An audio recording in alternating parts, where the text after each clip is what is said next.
Early in the morning, on January 21, 2026, an eastbound Portland and Western train derailed as it was departing a rail yard in Toledo, Oregon. 6 engines were powering the train as it rolled through the east switch and onto a 200-foot-long trestle over the Olalla Slough. A rail near the east switch broke and managed to get wedged under this road slug number 102. The broken rail was dragged under the slug as the rear 3 locomotives started across the trestle. The fast-acting Portland and Western crew got the train stopped, and in the nick of time. The derailed engines came to a stop on this trestle, and these images have been all over the internet for the past week. Within hours of the derailment, the Rick Franklin Corporation out of Lebanon, Oregon was on the scene to begin the process of re-railing the equipment. The question on everyone's mind was, how were they going to re-rail these engines?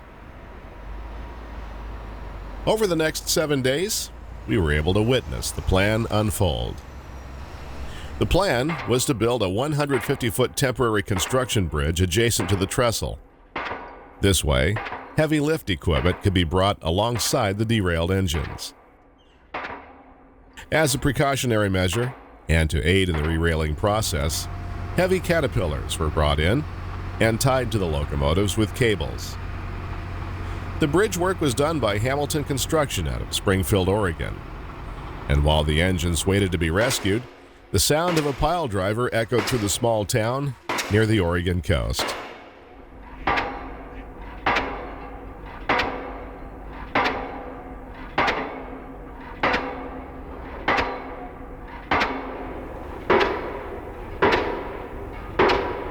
One of the secrets to the success of a project like this is the cooperation between the various entities involved, including the Portland and Western Railroad, Hamilton Construction, Georgia Pacific, and the city of Toledo.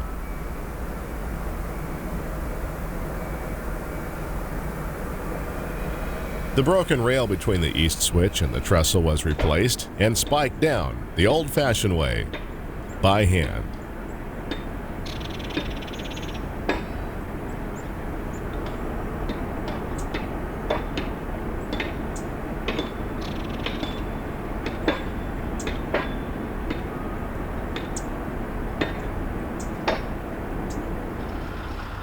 January 29th turned out to be the big day that we were all waiting for. The last section of the construction bridge was put in place the previous evening, and one of the first orders of business was to disconnect the road slug from the other 2 engines.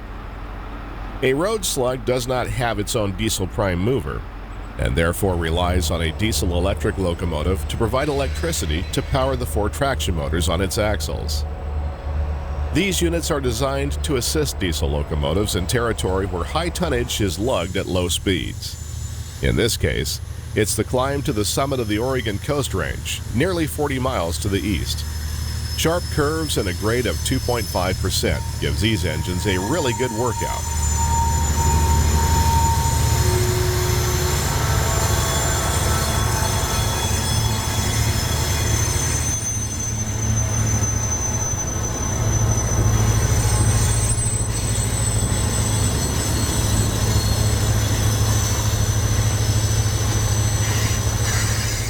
With the slug disconnected, the crane is used to take some of the weight off the back end, while one of Rick Franklin's new heavy lift machines stabilizes the front.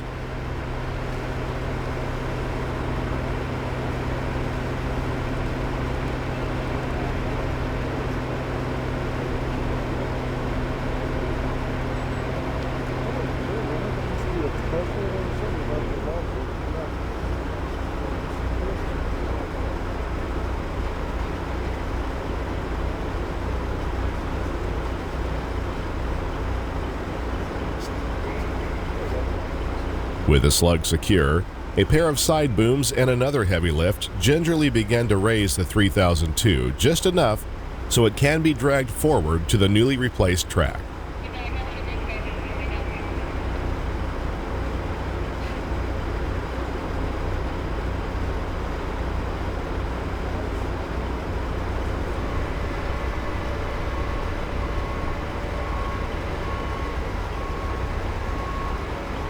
Only one rail remained in place beneath the 3002 and its slug. Slowly, gingerly, the 250,000-pound engine is inched forward to the repaired track.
This time-lapse view gives us another perspective.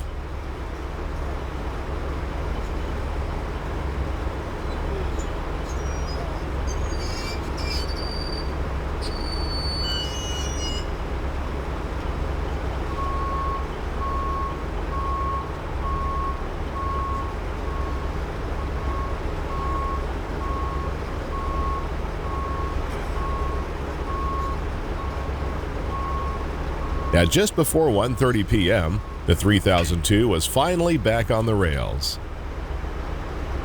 We saw the wheel loader used the previous week to move the re-railed cars back into the yard. Now it has its hands full with a diesel locomotive.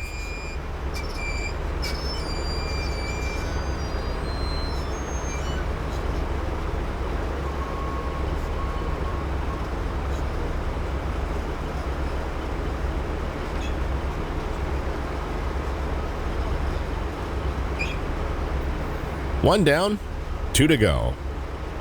And the road slug is next. We mentioned the road slug has no diesel engine of its own, and that it relies on a mother locomotive for power, in this case the 3002. A long time ago in its former life, this was also a diesel locomotive built for the Norfolk and Western Railroad back in 1961. It was a GP18 number 956.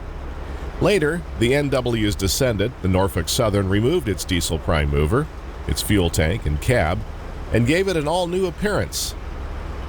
The Genesee and Wyoming colors came in the early 2000s, along with its current mother, the 3002. And this is where they've worked since then. Let's speed up the process again.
That's two down, one to go.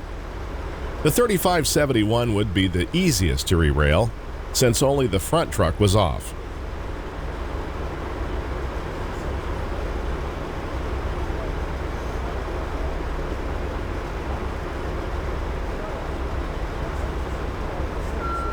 Zooming in, we can see that right rail is rolled over. They'll have to do some finessing here.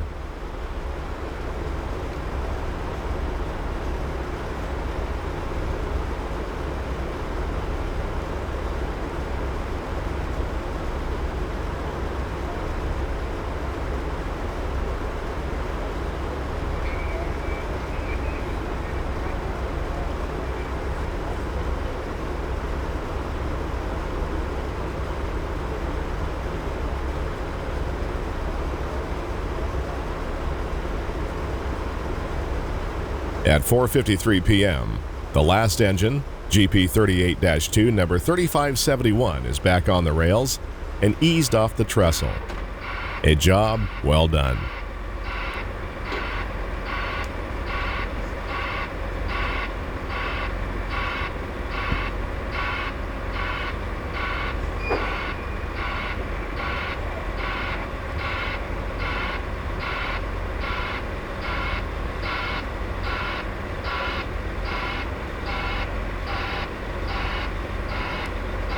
There is still a lot of work to be done to get the trestle back in shape for running trains, and when completed, the temporary construction bridge will be removed. We have really enjoyed watching these professionals take on a task that may seem impossible to most of us and get it done safely. A well-executed plan. If you enjoyed this, be sure to do all that cool YouTube stuff. Like and subscribe, as we have a lot more content in the works. And as always, until next time, thanks for watching.